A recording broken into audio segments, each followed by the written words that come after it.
la Bible dit ceci, comme il y pensait, voici un ange du Seigneur lui apparut en songe et dit, Joseph, fils de David, ne crains pas de prendre avec toi Marie, ta femme, car l'enfant qu'elle a conçu vient du Saint-Esprit. Elle enfantera un fils et tu lui donneras le nom de Jésus. C'est lui qui sauvera son peuple de ses péchés. Tu peux souligner le verset 21. Elle enfantera, cela veut dire Marie, un fils et tu lui donneras le nom de Jésus. Et on explique le nom de Jésus qui veut dire c'est lui qui sauvera son peuple de ses péchés.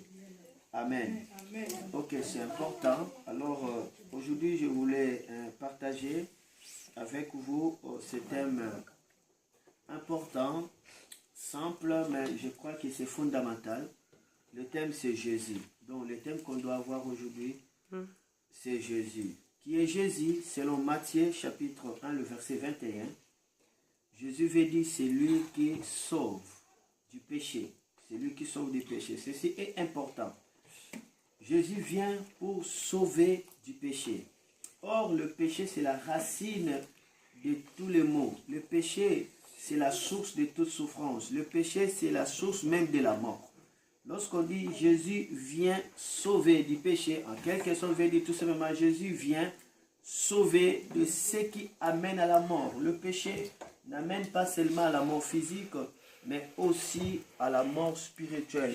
Tous les maux que nous vivons, la maladie, les crises, les pandémies, les épidémies, tout ce qui est néfaste, tout ce qui est désastre, ça tire son origine du péché. Donc le péché est la source, la racine pivotante qui amène tout le malheur que l'humanité est en train d'expérimenter. Et Jésus, c'est la solution à ces malheurs. Jésus, c'est le remède, c'est la réponse, le médicament, c'est le traitement. Jésus, c'est celui qui vient sauver du péché. En quelque sorte, il vient sauver de la condamnation. Il vient sauver de ruine. Il veut sauver du danger. C'est la raison pour laquelle dans le livre de Jean, le chapitre 3, versets 16 à 17, on est en train de nous parler de l'entretien que Jésus-Christ avait fait avec Nicodème. Et lui-même va expliquer sa mission. Il va expliquer son importance sur la terre. Il dit à Nicodème, parce que Nicodème lui avait posé la question, je sais que tu es le maître, tu es le docteur de Dieu, parce que tous les miracles que tu fais, personne ne peut les faire si cela ne vient pas de Dieu. Alors Jésus a pris cette opportunité pour l'amener dans le salut, et Jésus commence à lui révéler le mystère du salut dans un seul mot, tout simplement. Jésus dit, comme Moïse élève le serpent des reins dans le désert, il faut de même que le Fils de l'homme soit élevé. Quand est-ce que Moïse avait fait le serpent des reins pour le lever dans le désert? C'était au moment où le peuple avait péché, le moment où Dieu s'est fâcha contre le peuple d'Israël. La Bible dit Dieu avait libéré le serpent brûlant. Et le serpent brûlant était tellement mordant, tellement dangereux. Et tout celui qui était mordu par les serpents devait toujours voir la mort imminente. Et beaucoup mouraient jusqu'à ce que le peuple ont crié, et Dieu a révélé à Moïse de faire le serpent des reins et de le lever. Le serpent des reins que Moïse avait élevé, c'était la typologie de Jésus-Christ qui devait être élevé sur la croix. C'est ça la typologie. Parce que Dieu avait dit, c'est lui qui sera mordu par les serpents morsus. Dès qu'il regarde le serpent des reins que Moïse a élevé, il sera automatiquement guéri. Donc cela veut dire que si tu es mordu par les serpents, aussi longtemps que tu regardes la blessure, ça va toujours, alléluia, ça va toujours s'aggravier et tu seras mort. Mais si tu regardes là où il y a le serpent, il y aura toujours la vie. Donc Jésus-Christ voulait déjà révéler sa présence, c'est pour mettre fin à la mort. Sa présence c'est pour mettre fin à la maladie. Sa présence c'est pour nous donner la vie et la vie en abondance, la vie éternelle. Et lorsque Jésus a expliqué à Nicodème, il va maintenant révéler le plan de Dieu. Là maintenant dans le verset 17, Jésus va dire, parce que Dieu a tant aimé le monde, il a donné son Fils unique, afin que quiconque croit en lui ne périsse point, mais qu'il ait la vie, pas seulement la vie, mais que cette vie soit en abondance. Lorsqu'on parle de la vie en abondance, cela veut dire c'est le bien-être, cela veut dire c'est le bonheur total, c'est la sécurité totale, c'est la paix totale, c'est la joie totale, c'est la délivrance totale. C'est ça ce qu'on appelle en fait la vie en abondance. Donc c'est aussi l'image du salut. Celui qui reçoit Jésus, reçoit le salut, cela veut dire la vie en abondance, la paix totale, la joie totale, la tranquillité totale, le bonheur total, ainsi que la sécurité totale. Jésus, c'est celui qui est venu sauver. Jésus, c'est celui qui sauve, celui qui est la solution au péché, c'est Jésus. Sans Jésus, il n'y a pas de solution au péché. Seul Jésus nous sauve du péché, nous sauve de la condamnation, nous sauve de la malédiction. Alors, lorsque Jésus-Christ vient pour sauver, il se manifeste dans la dimension de donner la vie en abondance. Là, il faut le retenir. Par le salut de Jésus, il y a la manifestation de la vie en abondance. Donc, Christ en sauvant, il libère la vie en abondance. C'est-à-dire une vie qui coule, une vie qui n'est pas sèche, une vie qui est comme un fleuve, une source. Ça coule, ça coule, ça coule, ça coule, ça coule, et jusqu'à la vie éternelle. C'est ce que Jésus a fait. Lorsque tu le reçois dans ton cœur, il va t'accorder la vie, et cette vie sera en abondance. Aujourd'hui, je vais terminer cette petite exhortation sur Jésus, et on aura des moments dans lesquels on va étudier profondément sur ce thème. Aujourd'hui, c'était qu'une simple exhortation. Lisons Jean chapitre 10, le verset 10. Jean chapitre 10, le verset 10. La Bible dit ceci. Le voleur ne vient que pour dérober, égorger et détruire. Moi, je suis venu afin que le brebis ait la vie et qu'elle soit dans l'abondance. Je suis le bon berger. Le bon berger donne sa vie pour ses brebis. Donc, nous voyons que l'intervention du Christ dans une vie vient pour apporter le salut. Et le salut que Jésus-Christ amène se révèle par la vie en abondance. Celui qui a Jésus aura la vie en abondance. Et lorsqu'on parle de la vie en abondance, n'oublie pas, cela veut dire tout simplement le bien-être. Cela veut dire le bonheur total, la joie totale, la tranquillité totale, le repos total, la sécurité totale dans tous les aspects de la vie. Jésus-Christ a parlé de quelque chose d'important. Il a révélé le diable parce que le voleur dans lequel Jésus-Christ parlait, il s'agissait bien du diable, puisque Satan par son nom veut dire diable. Diable veut dire en grec diabolos. Diabolos veut dire manipulateur, voleur, escroc, séducteur, supplanteur. C'est celui-là, diable, celui qui vient pour manipuler, celui qui vient pour escroquer, celui qui vient pour détruire, celui qui vient pour tromper, mentir, dérober, et c'est celui-là le diable. Et Jésus a donné 3 grandes missions du diable dans lesquelles nous sommes appelés à comprendre. Jésus a révélé 3 grandes missions du diable. Lorsque le diable opère dans une vie, ça se révélera par 3 grandes missions. Il a dit, Jésus a dit, le voleur vient pour dérober. Donc la première mission du diable dans une vie, soit il vient dérober. Et la deuxième mission, la Bible dit, il vient pour égorger. Donc, si le diable n'arrive pas à te dérober, il va égorger. Et la troisième mission, dans laquelle Jésus-Christ a révélé, il dit que le diable vient pour détruire. Alors, c'est important de le comprendre ça.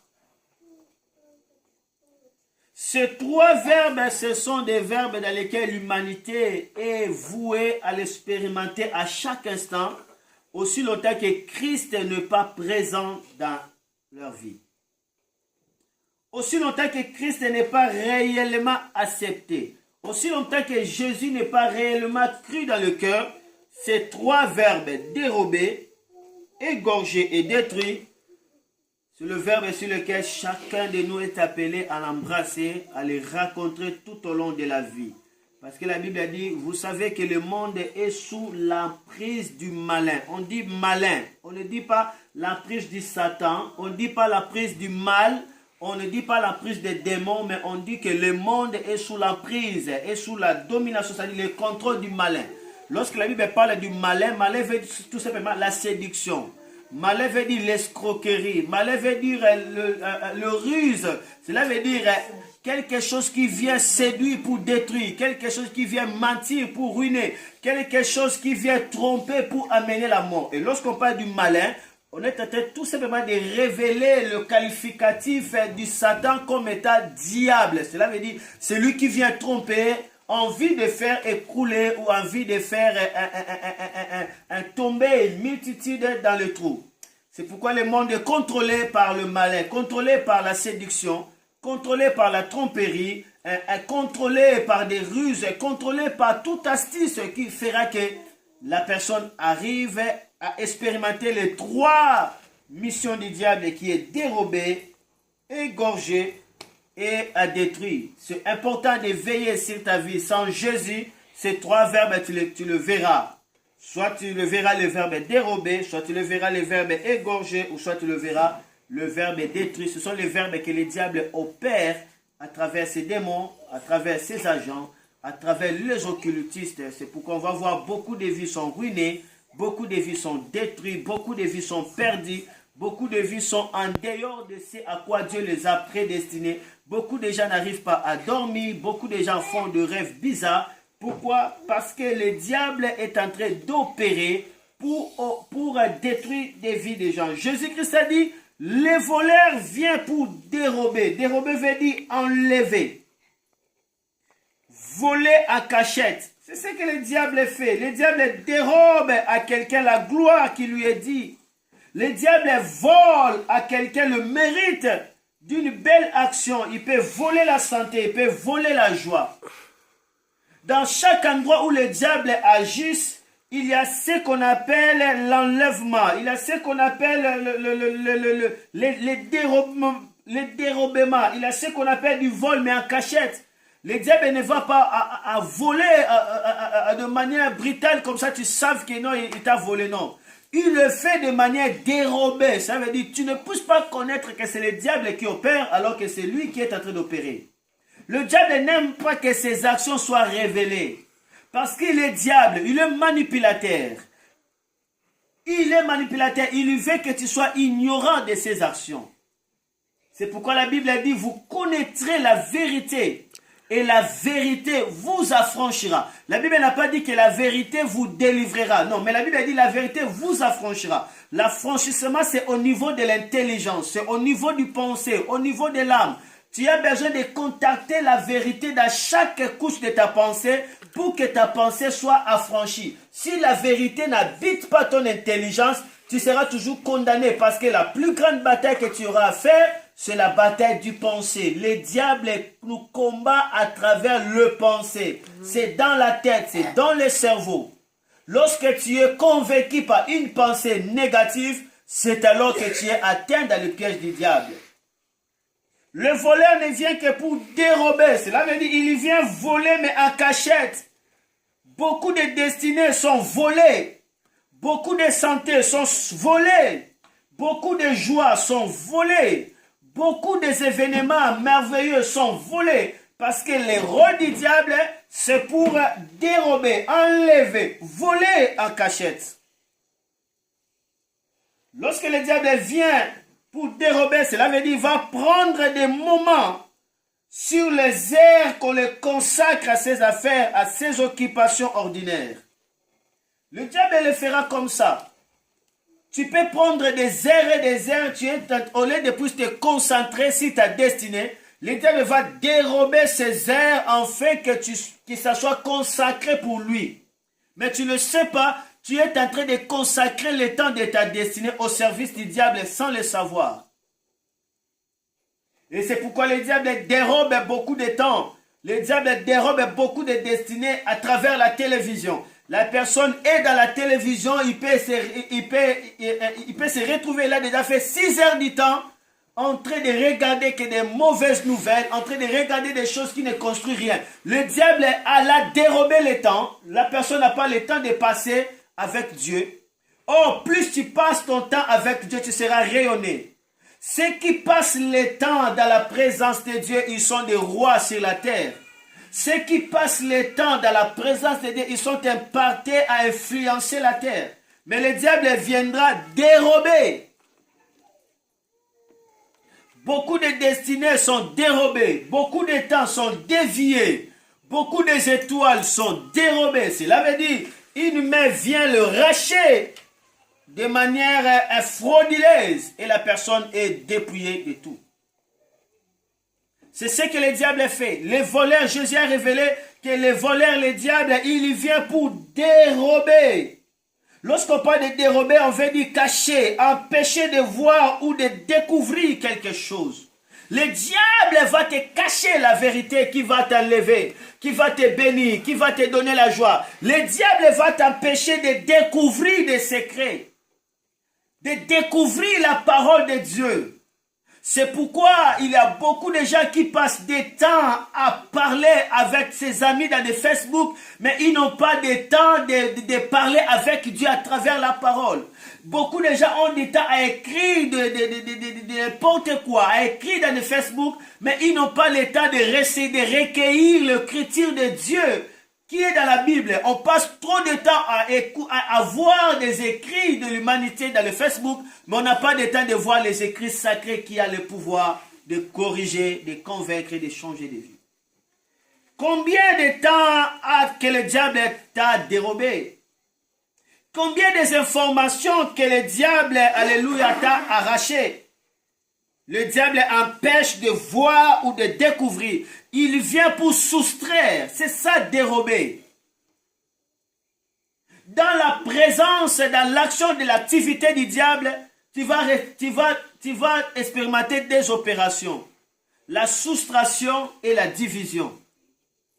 Le diable vient pour diviser et régner et le diable vient pour soustraire, pour appauvrir. C'est pourquoi la Bible dit, moi Jésus, je suis venu non pour dérober, non pour diviser, non pour soustraire, mais je suis venu afin que vous ayez la vie et que cette vie soit en abondance. Jésus donne la paix en abondance, mais le diable ne donne pas la paix en abondance. Lui, il dérobe la paix. Il te trompe et tu le suis automatiquement. Il a dérobé la paix et tu commences à souffrir, tu commences à maigrir. Tu commences à passer des choses bizarres et tu commences à dire, qu'est-ce qui m'a poussé à faire ceci, à faire cela? Le diable dérobe la joie, le diable dérobe la tranquillité, le diable dérobe la moralité, le diable dérobe la réflexion, le diable dérobe le raisonnement. Le diable veut que les hommes soient réduits comme des animaux parce que le diable est l'ennemi des hommes. La Bible dit, malheur à la terre, car votre adversaire est descendu avec une colère, sachant qu'il n'a pas du temps. Le diable n'est pas l'ennemi du ciel, le diable est l'ennemi des hommes. Il ne peut pas combattre le ciel. Il combat l'humanité, il vient dérober. C'est la raison pour laquelle dans ta vie, tu as besoin de vivre la fréquence de Jésus à chaque instant de ta vie. Plus Jésus est constamment manifesté dans ta vie, plus tu as la délivrance au péché, plus il y a le salut, plus il y a la paix, plus il y a le bonheur, plus il y a la joie. C'est important de savoir ça. C'est ça la mission du diable. Il vient te cacher, il vient t'empêcher de comprendre la vérité qui pourra sauver ton âme. Jésus dit non seulement il vient dérober, mais il vient aussi égorger. Le diable, c'est un opérateur. Sa présence dans une vie, sa présence dans une famille, c'est pour égorger. Égorger veut dire tuer un être humain en coupant la gorge. C'est ce que le diable fait. Il vient étrangler. Il vient couper la gorge afin que tu ne respires pas, afin que rien ne marche dans ta vie. Le diable t'empêchera de respirer. Le diable t'empêchera de vivre. Et là où le diable opère, il y a toujours la mort, le massacre qui va se manifester. Égorger veut dire amener une ruine complète. La présence du diable, c'est pour terrasser, c'est pour paralyser, c'est pour ruiner, c'est pour déstabiliser. C'est ce que le diable fait. Et cette mission n'a pas été révélée par une personne. Jésus l'a révélée. Il a dit, il faut le savoir, que le voleur, le diable, vient pour massacrer. Cela veut dire égorger. Mais moi, je suis venu afin que mes brebis aient la vie. La présence de Jésus amène la vie. La présence de Jésus amène la gloire. Il ne suffit pas seulement de dire que je récite Jésus dans ma vie et c'est fini. Non, tu dois jouir de cette présence. Tu dois jouir de la palpabilité, de la tangibilité de cette présence, afin que la vie coule toujours abondamment, abondamment, abondamment. On jouit la palpabilité de la vie de Christ par la communion. Plus tu es dans la communion, la source jaillit. Plus tu es dans la communion, la source fleurit. Plus tu es dans la communion, tu vas manger l'arbre de la vie. Pour que ta vie soit dans la vie et la vie en abondance. Et la troisième mission que Jésus a révélée au diable, il dit, il vient détruire. Si le diable échappe à te soustraire, à te diviser, il va t'étrangler, il va te massacrer. Et s'il échappe à te massacrer, qu'est-ce qu'il va faire? Il va détruire. Détruire veut dire démolir, ruiner, casser une construction, ôter la vie, discréditer entièrement. C'est pourquoi des personnes sur qui le diable opère dans leur vie par l'ignorance, ils sont discrédités, ils perdent l'honneur, ils fassent des choses comme un animal. Le diable est l'ennemi de l'honneur. Le diable veut que l'homme soit déshabillé. Le diable veut que l'homme soit réduit comme étant un animal. C'est ce que fait le diable. C'est pourquoi dans ta vie, il ne faut jamais accepter l'humiliation, puisque Jésus-Christ, à la Bible dit, il avait pris nos humiliations à la croix. Lorsque le diable veut détruire, cela veut dire il vient, alléluia, se donner la mort. Il vient te donner la mort, il vient te faire suicider. La pensée de se donner la mort, la pensée de se suicider, ça vient du diable. Cela veut dire détruire, ça veut dire se donner la mort, se suicider. Lorsque le diable opère, il va créer à toi le sentiment de suicide, de se donner la mort. Combien de gens se sont suicidés? Combien de gens se sont donné la mort? Combien de gens ont arrêté de courir? Combien de gens ont arrêté de jouir de la vie? Combien de gens, alléluia, ne se jouissent pas de la vie? Pourquoi? Ils pensent qu'ils le fait parce qu'ils souffrent. Non, le diable les a détruits. Là où le diable est détruit, on sent le sentiment de se suicider. Le sentiment de se donner la mort. Toute personne qui se suicide, c'est un candidat en enfer sans retour.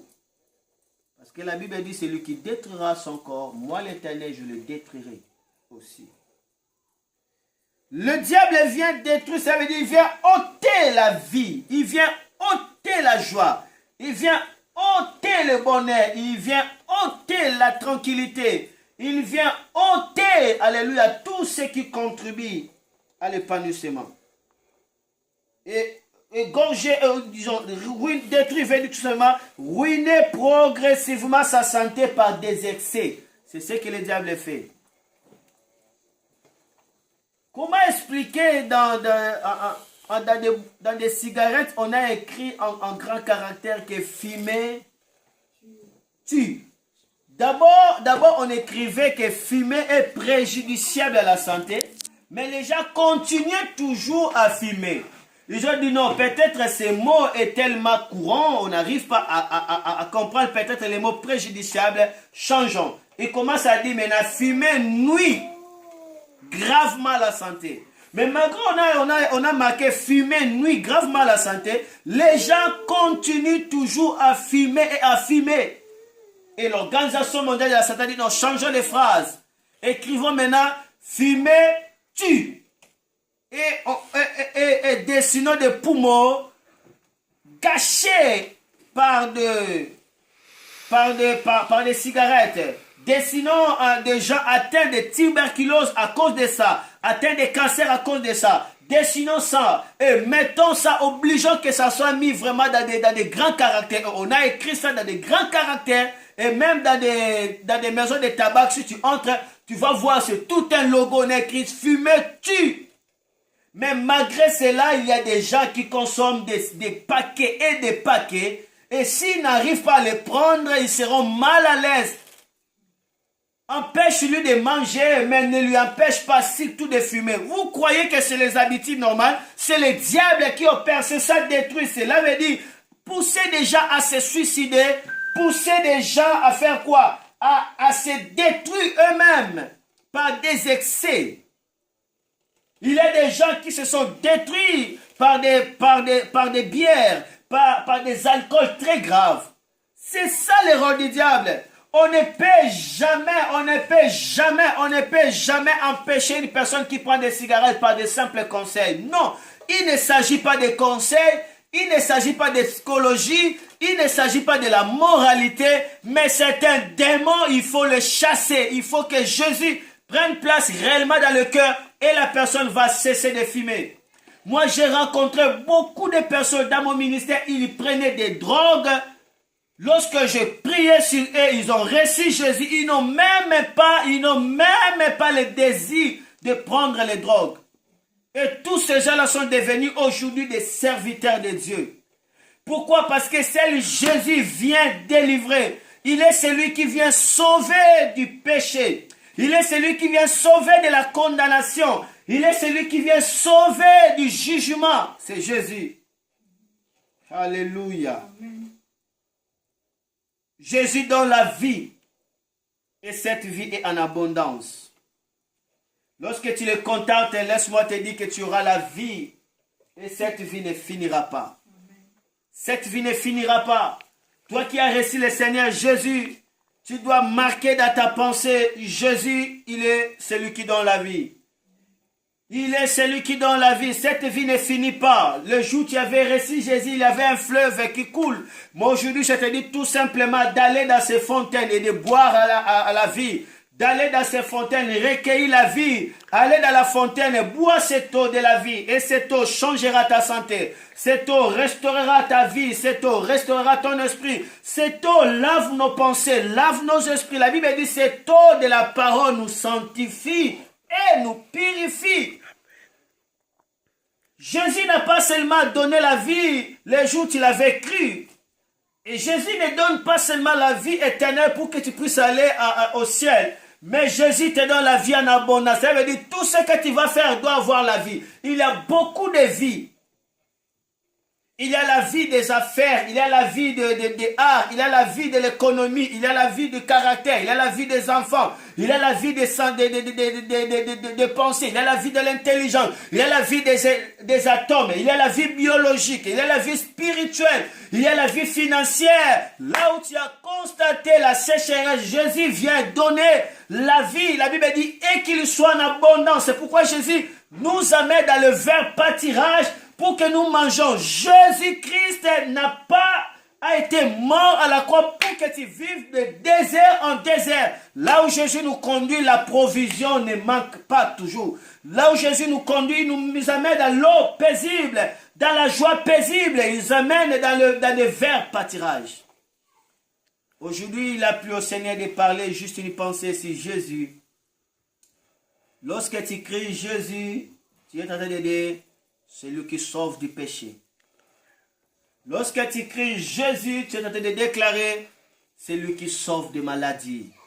Lorsque tu cries Jésus, tu es en train de déclarer c'est lui qui me sauve du caractère. Lorsque tu dis Jésus, tu es en train de déclarer c'est lui qui me sauve pour me donner la vie éternelle. L'amour de Dieu pour l'humanité l'a poussé à sacrifier son Fils unique. On a défini pourquoi Jésus est mort, afin que quiconque croit en lui ne périsse point. On n'a pas dit ne périsse pas. Non, la Bible dit ne périsse point. Cela veut dire, si tu crois en Jésus, tu ne péris pas, virgule, tu ne péris pas, virgule, tu ne péris pas, virgule, tu ne péris pas, virgule, tu ne péris pas, virgule, tu ne péris pas, virgule, tu ne péris pas, virgule, tu ne péris pas, virgule, c'est ça, ne périsse Point. Ça veut dire, ne péris pas, ne péris pas, ne péris pas, ne péris pas. On te met du poison, tu ne péris pas. L'autre, on te met du piège, tu ne péris pas. On fait des trous, virgule, tu ne péris pas. Alléluia, on t'a lancé des flèches, tu ne péris pas. On t'a fait des complots, tu ne péris pas. On t'a maudit, tu ne péris pas. On t'a ensorcelé, tu ne péris pas. On t'a haï, tu ne péris pas. On t'a fait des pièges, tu ne péris pas. Si tu crois en Jésus, la mort ne saura pas te toucher. Laisse-moi te dire, tu peux me dire peut-être la personne qui croit en Jésus, est-ce qu'elle ne mourra pas? Non, je dis que si tu crois en Jésus, tu ne mourras pas. Tu vas dormir parce que le jour où Jésus-Christ va enlever son église, tu vas se réveiller. Si tu crois en Jésus, tu ne mourras pas. C'est pourquoi même la Bible ne parle pas de la mort des saints. La Bible dit au jour de la trompette, les saints vont se réveiller. On ne dit pas se ressusciter, se réveiller. Qui se réveille? Mais c'est lui qui a dormi. Alléluia. Amen. Croyez en Jésus chaque jour comme ton Seigneur et ton Sauveur. C'est alors que tu ne périras jamais. Ne cesse pas de croire en Jésus. Crois en Jésus comme celui qui peut te donner la sagesse et te donnera la sagesse. Amen. Crois en Jésus comme celui qui peut te donner l'intelligence, il te donnera l'intelligence. Crois en Jésus comme celui qui peut te donner l'argent, il te donnera l'argent. Crois en Jésus comme celui qui peut changer ta vie, il changera ta vie. Amen. Crois en Jésus dans chaque étape et détail de ta vie. Il faut que Jésus reste ton Seigneur. Si tu crois qu'il est ton Seigneur, alors l'argent ne sera pas ton Seigneur. Le cigarette ne sera pas ton Seigneur. Amen. La prostituée ne sera pas ton Seigneur. Amen. La malédiction ne sera pas ton Seigneur. Amen. Les démons ne seront pas ton Seigneur. Amen. Le diable ne sera pas ton Seigneur. Amen. Si Jésus est Seigneur, alors il règne. Lorsqu'il règne, Amen. Il manifeste sa gloire. Amen. Lorsqu'il règne, il libère. Lorsqu'il règne, les chaînes tombent. Lorsqu'il règne, les ciels s'ouvrent. Oh, j'aime le règne de Jésus. J'aime le règne de Jésus. Il faut que Jésus règne. Dans la maison où Jésus régnait, le paralytique s'est levé. Dans la maison où Jésus régnait, le muet parlait. Dans la maison où Jésus régnait, des morts ressuscités. Le règne de Jésus est là pour nous donner la vie en abondance. Amen. Et il faut aussi laisser que Jésus soit réellement ton sauveur. N'aie pas peur de le confesser comme étant ton sauveur. Il est là pour te sauver dans chaque étape de ta vie. Alors, si tu le crois, tu le déclareras. Jésus, je sais que tu es mon sauveur. Dans cette journée, je marche sans crainte parce que même si on me met des pièges, cela ne me touchera pas parce que tu es celui qui me sauve. Sauver veut dire tout simplement faire marcher une personne en toute sécurité. Faire voyager la personne en toute sécurité. Le préserver de tout danger. Le préserver de tout danger. Le préserver de tout danger. Qu'il est Seigneur de Dieu de gloire. Bénis sa parole. Alors je lance un message à celui qui m'écoute à travers le Facebook. Dieu t'a parlé, je ne sais pas ce que tu faisais. Peut-être tu conduisais ta vie seule. Alors que tu oubliais en conduisant ta vie seule, tu as automatiquement activé à un seigneur, à une seigneurie, qui est le diable. Et le diable dans ta vie ne vient pas pour caresser ta vie, ne vient pas pour blaguer avec ta vie, il vient pour égorger ta vie. Il vient pour ruiner ta vie, saccager ta vie, soustraire la joie, soustraire la moralité. Il